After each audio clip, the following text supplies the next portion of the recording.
Eu tenho feito aqui uns conteúdos para trazer sempre analogias, coisas que a gente pode tirar de marcas, de fotógrafos. Recentemente eu fiz um conteúdo sobre o Andy Warhol, que eu tive a oportunidade de estudar na época da universidade, quando falou de arte. Eu lembro de ir numa Bienal que teve aqui em São Paulo, que tinha trabalhos dele, trazendo sobre pop art. E realmente é incrível ver a questão do consumo de massa, e a cultura sendo vendida como produto, a arte sendo incorporando isso, né? E aí aqui eu estou no clássico da enciclopédia de internet, que é a Wikipedia, que é colaborativa, as pessoas vão corrigindo, e por incrível que pareça, muita gente coloca, não, mas não dá para confiar. Não, ali eu acredito que é uma das ferramentas mais colaborativas e honestas e autênticas, que tem a ver, inclusive, com o Cartier-Bresson aqui que eu vou trazer, porque de autenticidade, né? Porque as pessoas vão lá mexendo e as referências aparecem. Mas o conteúdo é baseado na Magnum, aqui do Wikipedia, que foi a agência que ele ajudou a fundar. Eu vou confessar aqui que muito mais me interessou nos grandes nomes da fotografia mundial, da história da fotografia, muito mais me interessou o seu parceiro de fundação da Magnum, o Robert Capa, que nem se chamava assim, ele tinha outro nome, e é uma jogada de marketing, uma visão do Capa sensacional, não só dele, mas isso é assunto para um próximo conteúdo. Eu fui buscar mais informação sobre o Cartier-Bresson. Tem muito livro, tem muita coisa sobre ele. Ele se tornou uma referência e até hoje é usado. E às vezes, assim, as frases que são usadas, o que é dito, as pessoas nem sabem muito bem. Aquela história de falar do livro sem ter lido, né? Mas eu aqui estou trazendo uma visão de mercado, de marketing. O dizer que o Cartier-Bresson era um especialista de marketing não é verdade, não seria verdade por várias questões. Mas a gente pode fazer o reverso. Diferente do Andy Warhol, que tinha uma visão de negócios muito clara, talvez pelo período, pelo momento, talvez pelo local em que vivia, Nova York, uma cidade muito mais voltada para isso. A história do Cartier-Bresson, olhando para isso, né? Eu vou deixar os links aqui do que eu vou mostrar para você dar uma mergulhada e captar isso também, caso não tenha tido contato, ou se você teve, retomar isso é sempre interessante, pela ótica de negócios.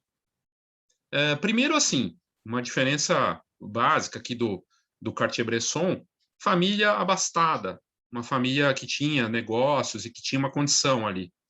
Mas é muito interessante ver a história dele, e primeiro que não nasceu na fotografia, nasce na arte, né, tendo aulas de arte, uma família que apostou nisso, nesse estudo, na questão da cultura, talvez por ser francesa mesmo, e levar mais essa parte da arte de uma forma natural, né? E ele foi estudar arte, né? Então, começou na pintura.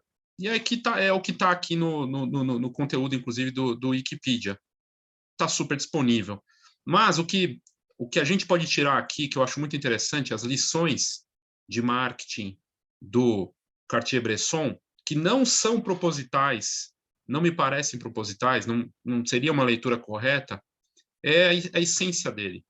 Na essência desse grande fotógrafo, que não é unanimidade, inclusive, já vamos entrar nisso logo mais, mas que é muito interessante olhar. Porque, assim, que faz parte da essência. Ora, a arte já fazia parte dele, nem era a fotografia, era a pintura. E ele também depois desenhista, né, ilustrador e tudo mais, muito interessante. Um, e aí traz um pouco dessa história. Eu não preciso entrar aqui nos detalhes tanto, porque você pode depois clicar e ver, né, um pouco dessa história. Você não conhece, mas é interessante olhar porque é resumido e tem coisas muito curiosas aqui. Então ele se interessou pela pintura, o pai dele desenhava, até porque ele dava com a questão de têxtil e tudo mais.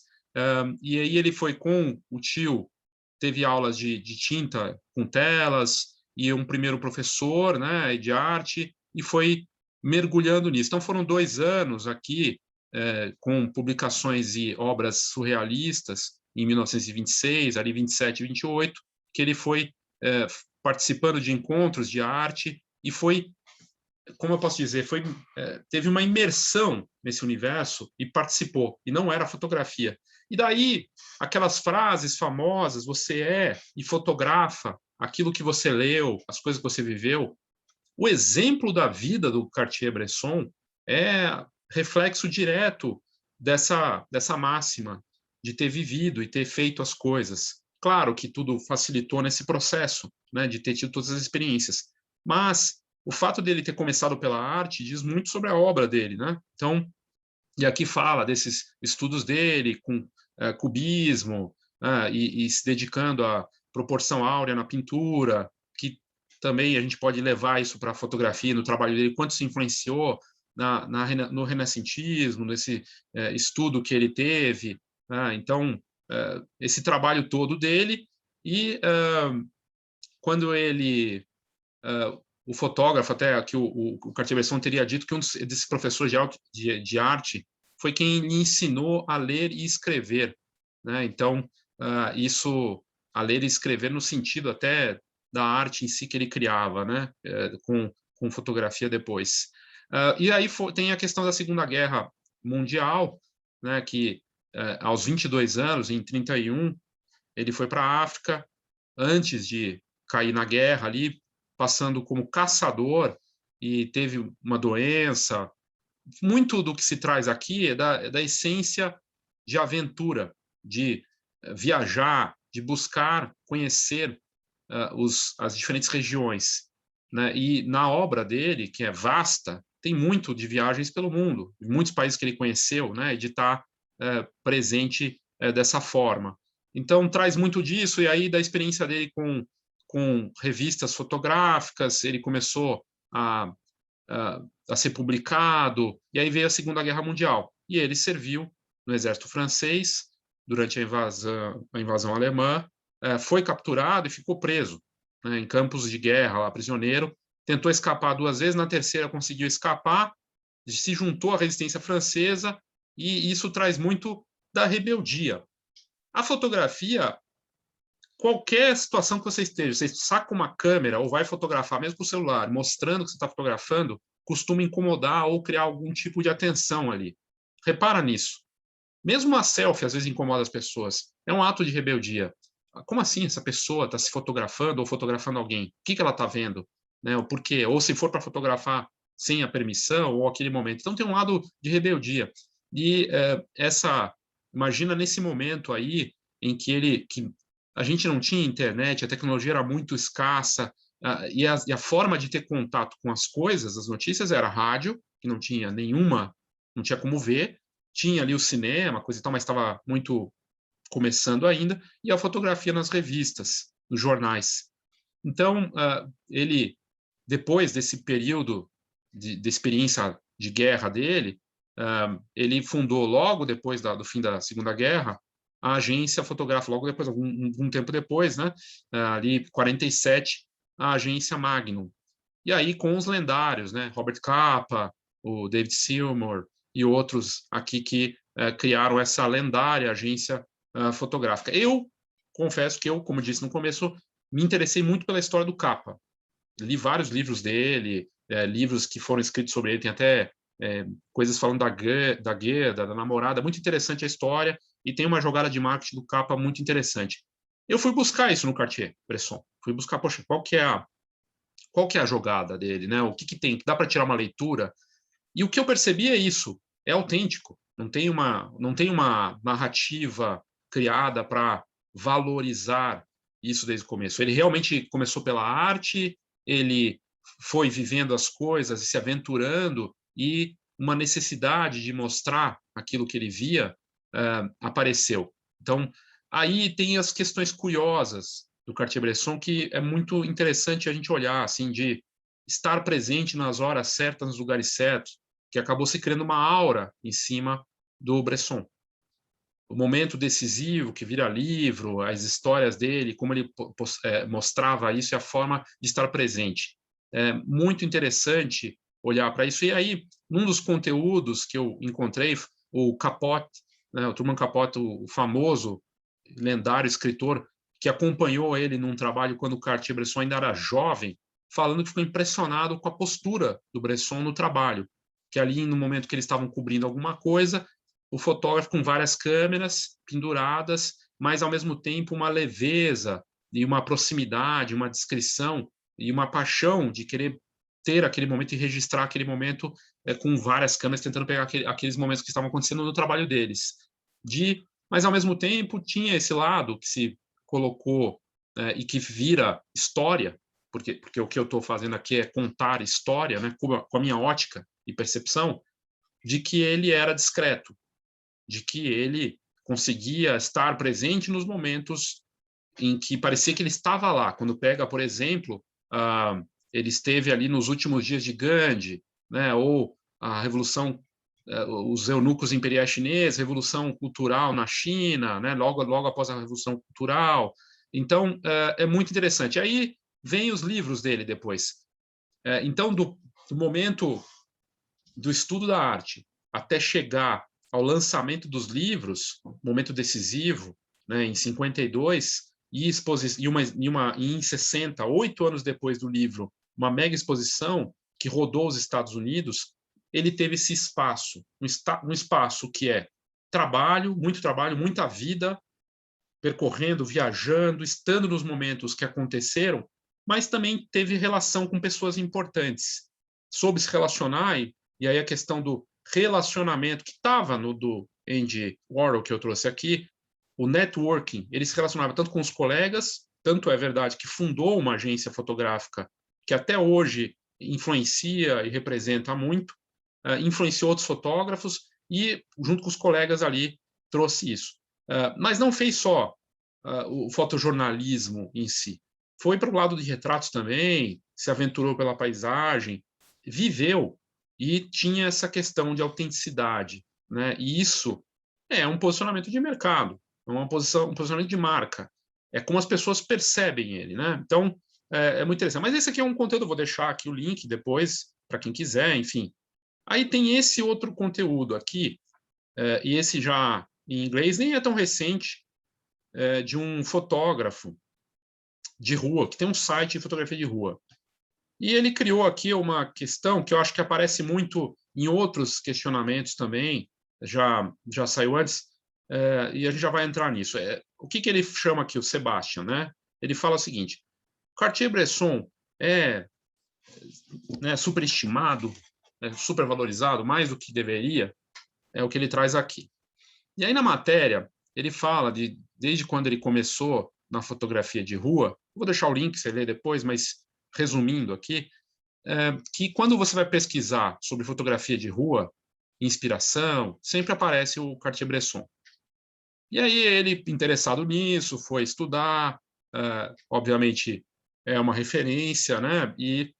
Mas ele, que curiosamente, aqui assim, vale a pena citar, é a questão do não é unanimidade, né? Não é uma unanimidade. Ele não gostou. Ele achou que tinha um hype, tinha uma modinha, que tinha uma coisa de... Ele não se conectou com aquilo. E aqui que entra uma questão importante, né? Da percepção de quem vê. Por que o Cartier-Bresson não vendia só para... Ele vendeu para revistas, vendia para o público, e hoje ele é um produto para fotógrafos. Hoje o Bresson, a gente pode entender o posicionamento dele como uma referência para os colegas das antigas, naquele momento, também deve ter sido muito questionado, e agora, para os fotógrafos com iPhone, gente fotografando na rua, para o fotojornalismo, o momento decisivo. Tem gente que tira sarro, né, fala, momento decisivo, coisa e tal.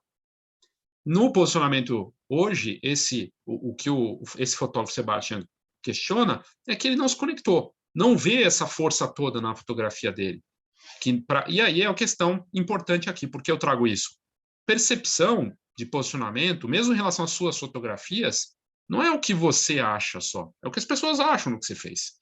Então, a assinatura Cartier-Bresson, embaixo de uma foto, dá outro valor, a história da marca. Isso é curioso, porque já vou mostrar aqui uma outra foto dele, aquela foto de uma pessoa pulando a poça, né? Foi publicada em sites como se fosse de outro fotógrafo. E a da bicicleta na escadaria, ela também já foi publicada, acho que no Flickr. como se fosse de outro fotógrafo, e o pessoal detonou naqueles grupos que tinha no Flickr, que tem até hoje. O pessoal ali fica criticando, e hoje é mais no Facebook e tudo mais, ou no WhatsApp, né? E o cara postou lá, falando como se fosse dele. E aí a galera detonou, que porcaria de foto, nossa, é muito ruim. É uma das fotos mais lendárias, mais... E aí você vê que muita gente nem, na verdade, conhece o Bresson de fato, diz que conhece, usa as frases, né? Dia do fotógrafo, lá posta, mas não estudou, não viu a respeito, e que a marca conta. A marca conta, tanto que quando trocou-se, que colocou-se lá no grupo do Flickr, por exemplo, que era o Cartier-Bresson, todo mundo mudou, não, mas aí é diferente. Ninguém consegue estabelecer ali o porquê que é diferente se era a mesma foto que estava detonando antes. Ah, não, mudou de figura. A assinatura conta, ou não? Aqui eu não estou questionando o valor histórico do Bresson, eu acredito que, olhando o trabalho e vendo, é, eu não sou um especialista para julgar aqui, não venho aqui o meu foco é negócio, mas ele é um produto, ele cria um produto que é uma foto, que naquele momento, aliás, só podia ser vista e apreciada em revistas ou exposições, como 8 anos depois do livro Momento Decisivo, ela é exposta numa mega exposição em Nova York. Por que uma exposição? Para as pessoas terem contato com o trabalho, mas é marketing, é a forma como ele ajudava a divulgar. Em Nova York, uma das capitais do mundo, né, de referência, ajuda a valorizar a sua marca. Eu trago isso porque esse trabalho dele ganhou força porque ele aparecia dessa forma nas exposições, mas nas revistas famosas, as revistas com todo o trabalho que ele construiu antes, de viajar ao mundo, de estar no lugar certo na hora certa. Mas de um entendimento que as pessoas começaram a ter, nossa, ele está no lugar certo na hora certa. Enfim, o que eu estou dizendo é, as pessoas colam uma imagem, uma projeção, mas nem todo mundo se conecta, como esse Sebastião aqui. Ele fala que ele não se conectou desde a composição, dos detalhes que são descritos como uma obra-prima e até as técnicas usadas nas fotos. Para ele não diz muito.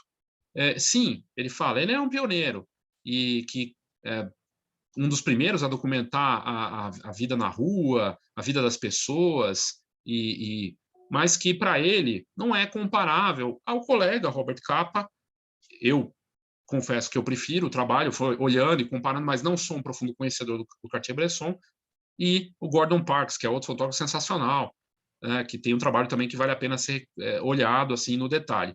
Mas aí ele foi buscar outras coisas aqui que ele na comunidade, né, e trazer um pouco da vida dele. Ele fala daquilo que eu já trouxe aqui, da vida, do fotógrafo e tudo mais. E é interessante, aí ele traz a visão, né, o mergulho do Bresson na arte, e que ele estudou antes de estudar fotografia, estudou arte, e isso acaba ajudando, e que daí ele foi ter contato com fotografia depois e tudo mais. E aí começou a ter seu mergulho com sua primeira Leica, viajando pela Europa e documentando cidades, metrópoles como Bruxelas, Berlim, Varsóvia e tudo mais. E aí e tudo isso sem ter um grande conhecimento, ele fazia meio que de forma intuitiva, né? E pelo menos é o que o rapaz diz aqui, né, o Sebastião.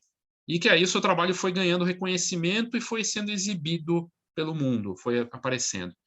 Ele começou a mergulhar mais no fotojornalismo, segundo aqui a matéria, em 1937, e quando ele foi procurado, né, foi coroado, né, pela rainha Elizabeth, enfim, porque foi, na verdade foi fotografar, desculpa, estou fazendo a tradução aqui, ele foi fotografar, né, a rainha Elizabeth com o rei Jorge VI. E aí você vê ele com levando já o fotojornalismo, já documentando momentos importantes, como a questão do Gandhi, né, de estar ali presente. E aí foi para a Segunda Guerra, ele traz tudo isso, fala, e depois fala já do nascimento pós-Segunda Guerra da Magnum.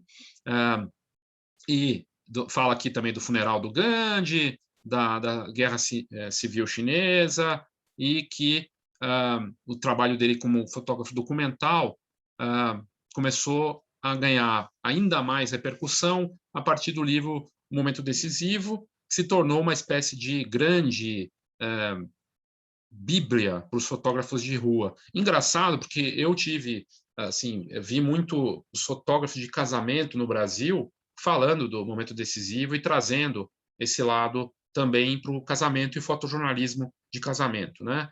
Enfim, e aí no final da vida, já velhinho, o Bresson morreu em 2004, se não me engano, com já mais de 95 anos, se não me engano, ele retornou para a arte e já ali estava nos seus anos finais, voltando à essência dele lá do começo da pintura e mergulhando no desenho.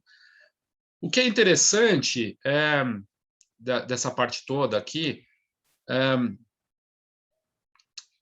o que o Sebastião fala aqui, né, que seu trabalho não era só valioso de um ponto de vista de arte, mas do fato de contar histórias que estavam acontecendo.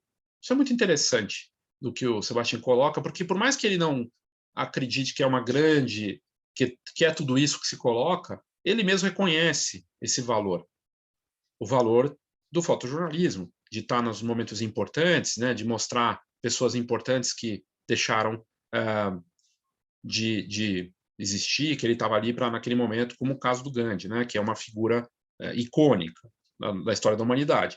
E aí ele fala dos momentos decisivos na fotografia de rua. E ele traz essa foto que já foi... Cara, eu já vi palestra disso, aqui teve um evento nosso que teve uma palestra sobre isso, já vi muito... Essa foto foi postada no Flickr, tem vários anos, no momento que o Flickr estava bombando, como se fosse de outra pessoa, e o pessoal detonou. Aí quando ele falou que era do Bresson, o pessoal, não, mas aí é diferente. Por que é diferente? Por que é diferente? E aí a questão da marca. Então a marca é importante, o contexto é importante. O contexto conta na hora de você vender uma obra ou se posicionar como um profissional, seja na parte artística ou como consumo de massa, né? Então é muito interessante isso. Ele fala aqui que, enfim, que essa questão do momento decisivo, da fotografia de rua excepcional, mas ele não consegue concordar, que ele acha a foto boa, tudo mais, mas ele acha que não tem valor emocional, que não tem uma boa história aqui. Mas tem a marca do Cartier-Bresson. Então, são questões aí para a gente pensar, né? Ele traz outras, como essa aqui, que ele fala que também não tem nada de especial. Mas é o Cartier-Bresson. Eu não vou questionar isso, eu não sou especialista na parte fotográfica. Eu sou um apreciador. Mas, se você mostra essa foto para uma pessoa e fala, isso aqui é do Cartier-Bresson, é uma reação. Mas se eu falo que é de outra pessoa, se ela não é reconhecida, como essa aqui talvez não seja tão conhecida como a outra da bicicleta, o posicionamento dela muda. Então, se eu falar que é minha, você vai falar, ok, Cartier-Bresson, nossa, genial.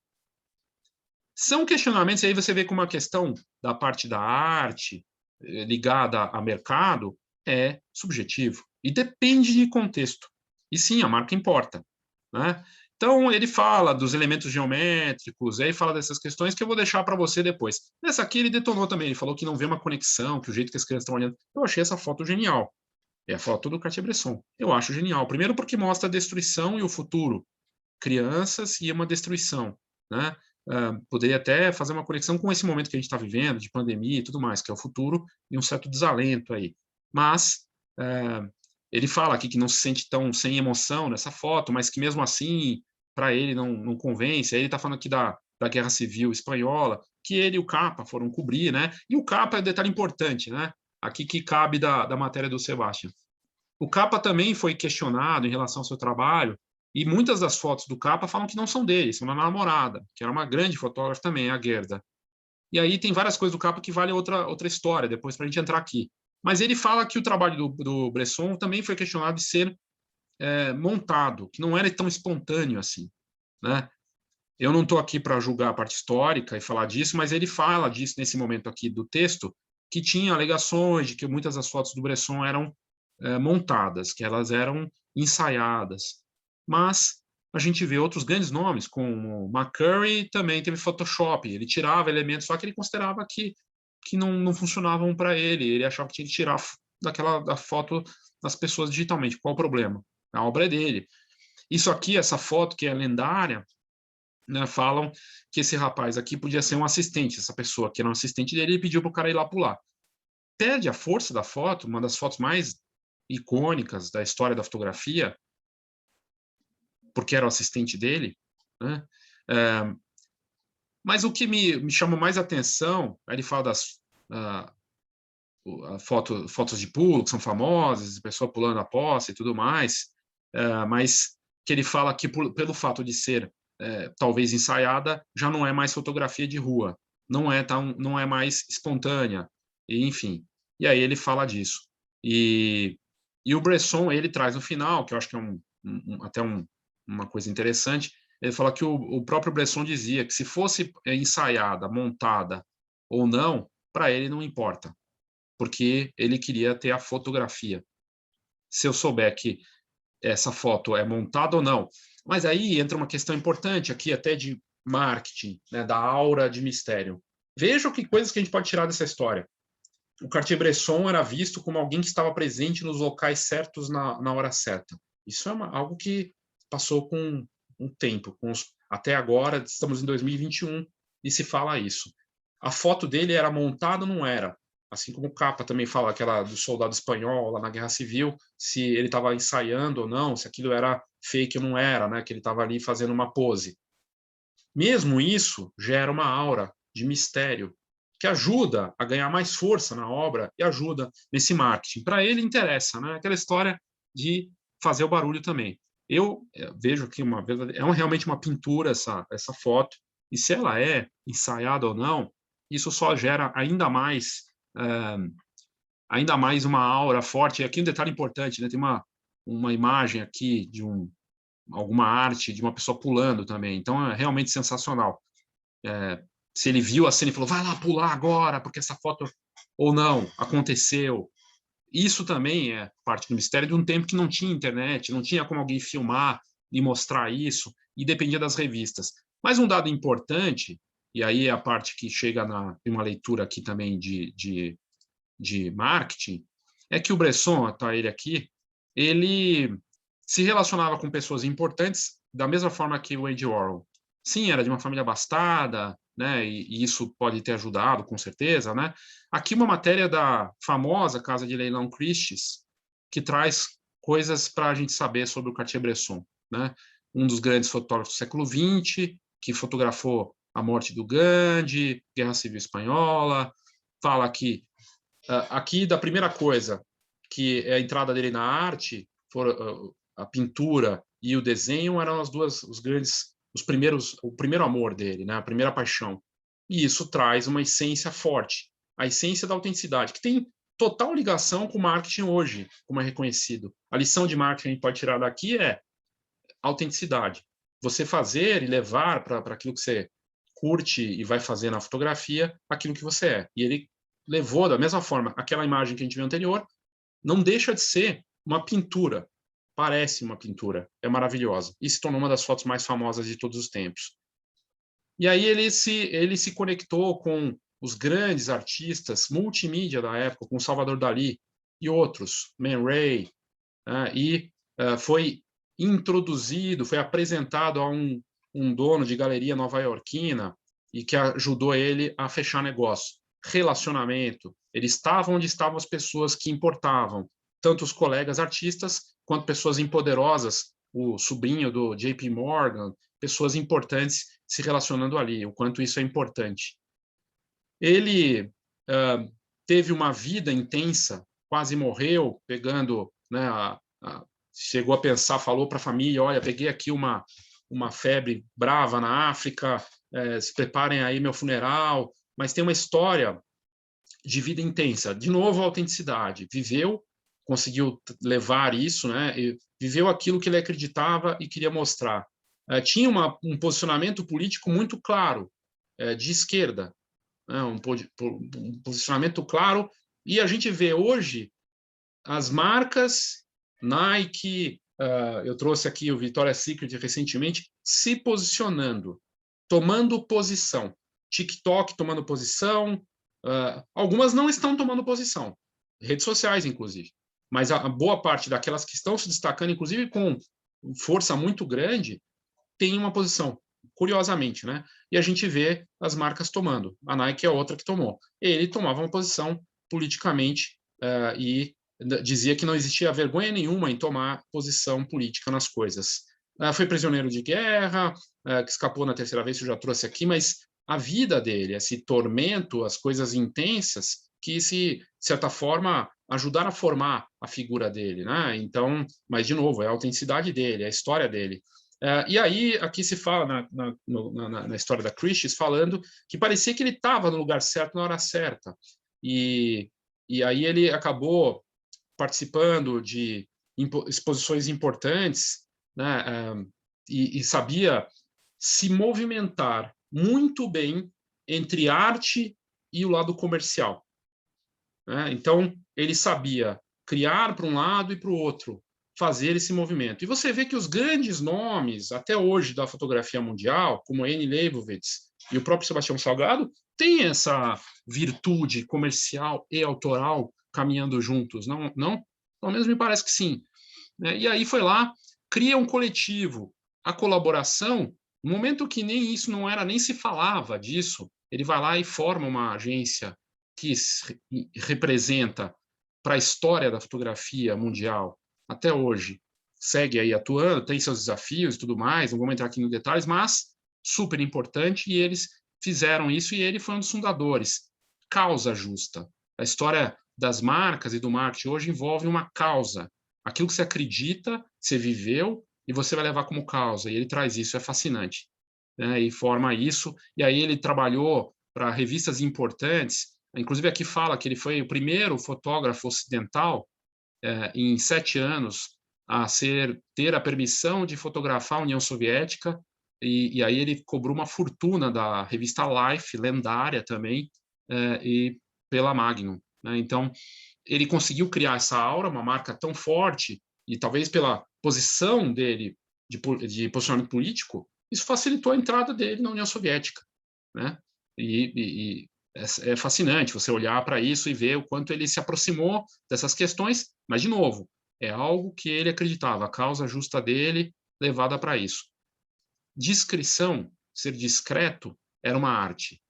Não usava flash, cobria a câmera, né, para não aparecer, cobria a parte da marca ali, porque o da Leica chama atenção, né, mesmo naquele tempo já era uma joia que já tinha esse lado ali de ser algo especial. Claro que, inclusive nesse ponto, ele e o Capa ajudaram a criar a aura clássica, lendária e icônica da Leica como é conhecida hoje. Chega nos smartphones, inclusive, tá lá com o símbolozinho, ele cobria. Cobria porque não queria mostrar. Imagina hoje o Cartier-Bresson nesse mundo de smartphones, certeza que ele ia estar com o smartphone na mão fazendo fotografias, eu acredito. Mas era famoso por fazer esses momentos espontâneos e estar ali presente. E aí criando seus momentos, né, esses momentos da vida, trazendo. E aí aqui a história do Truman Capote, que parecia que ele estava dançando como se fosse uma libélula ali enquanto trabalhava. Né, e esse trabalho junto com ele nas ruas de Nova Orleans. Então, paixão pelo que faz, discrição, né, uma coisa de fazer o que acredita, mas ter o estilo dele, né, e ter a verdade dele. Larga a Magnum, saiu da Magnum. Uns bons artistas têm um lado de criar uma nova fase, se reposicionar, buscar um novo rumo, mesmo quando a coisa está no momento, de repente, com muita coisa para render, afinal a Magnum está aí até hoje, mas ele, depois de fazer, nos anos 50 e 60, nesses trabalhos comissionados pela Magnum, volta, casa de novo, com uma companheira da Magnum e resolve seguir para uma outra linha. Né? Então, aí, a partir dos anos 70, como está dizendo aqui na Christie's, ele saiu da Magnum, quer dizer, várias décadas ali trabalhando pela agência, e já tinha construído tudo isso, o resto é história, né, a gente sabe, mas foi para o quê? Retrato e paisagem. E também voltou para a paixão inicial, pintura e desenho. Fascinante a história tem um ciclo completo, mas é verdade para ele, o autêntico. Aqui não tem uma coisa assim pensada no marketing, talvez depois que ele já construiu, que nem a história da Life, que ele vai lá e cobra uma fortuna, aí ele já tinha essa força, ele já tinha essa marca.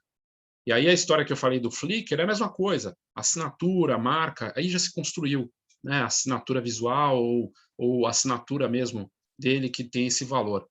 E isso aqui eu não sabia, que ele deixou para trás 500 mil de negativos, né, 500 mil negativos, é um negócio absurdo, com retratos de pessoas famosas. Aqui eu conecto claramente com a história do Andy Warhol. Ele foi fotografar celebridades, porque esse é um mercado, uma celebridade mesmo, né? Aquelas mundiais. Pablo Picasso, Albert Camus, né? Camus, escritor famoso, lendário, a Mary Morrow, Clark Gable. Assim, o quanto isso ajuda, o quanto isso dá força. Uma pessoa celebrada retratando pessoas celebradas, criando essas estrelas, esses escritores, né, e a coroação de um rei, né, de uma rainha ali, é um negócio realmente fantástico. E aí fala aqui da morte dele em 2004, né, depois de completar 96, tinha falado 95 anos, 96 anos, e deixando esse legado, esse patrimônio de 500 mil de imagens, de uma vida dedicada à fotografia de 50 anos e visitando 40 países. Olha, realmente fabuloso, e é sensacional ver esse conteúdo aqui e entender que sim, dá para a gente fazer uma leitura de marketing dele, mas de uma forma reversa, porque ele não me parece que era algo pensado. Em algum momento, ele chegou num ponto que, sim, era uma marca tão forte que ele podia trabalhar as questões de posicionamento de mercado, de marca, né? E o entendimento das pessoas, como a gente viu aqui agora há pouco, de uma pessoa que estava ali questionando, que não tem esse entendimento. E outras também não têm, mas não é o apelo para esse público. Então, o público dele também tem uma atração. Né? O que eu quero dizer é o seguinte, em relação ao Bresson. Ele tem o público dele, ele tem esse apelo, que vai chegar numa sensibilidade de pessoas que veem essa arte dele, enxergam isso, e é para esse público que ele fez. Mas ele fez trabalhos de fotojornalismo para revistas e tudo mais que não necessariamente tinha ligação com isso e que também são celebrados. E esse trabalho para essas marcas também certamente ajudou, como as revistas Life e outras, dando força para ele. E várias ações que ele fez de marketing, né? Essas colaborações com pessoas famosas, fotografar as celebridades, fazer exposições uma exposição com 400 fotos em Nova York, né? É um negócio forte, poderoso, num tempo em que não tinha internet, né? E toda essa força da mídia, que era a internet naquele tempo, as revistas, era a forma como as pessoas tinham contato com as coisas e viam, e ele estava lá registrando isso. Isso tudo constrói essa aura, esse valor, e hoje os trabalhos, as fotos deles vendidas por milhões de dólares, né? Se você for pesquisar, você vai ver isso. Então, às vezes, mesmo que a pessoa não queira que tenha essa leitura, a leitura está ali. A gente pode fazer. A construção da marca, dessa autenticidade, do que ele acreditava, se reflete no marketing natural, poderoso, tão poderoso quanto se ele tivesse construído isso com uma história, como foi o caso do Robert Capa, que eu vou trazer em outro conteúdo aqui, que é bem diferente, tem fotografia, mas ele pensou uma historinha ali que é sensacional, mas é assunto para outra vez. Então, sempre vai ter marketing, mesmo que você não queira. A percepção das pessoas e a sua marca construindo um legado aí. É para pensar, para refletir sobre o assunto. Bom, é isso. Eu espero que você tenha curtido aí o conteúdo. Eu quis trazer aqui de uma visão de um nome icônico, mas de uma forma diferente, com essa pegada de marketing aí, que eu achei que valia a pena. É isso, obrigado e até a próxima.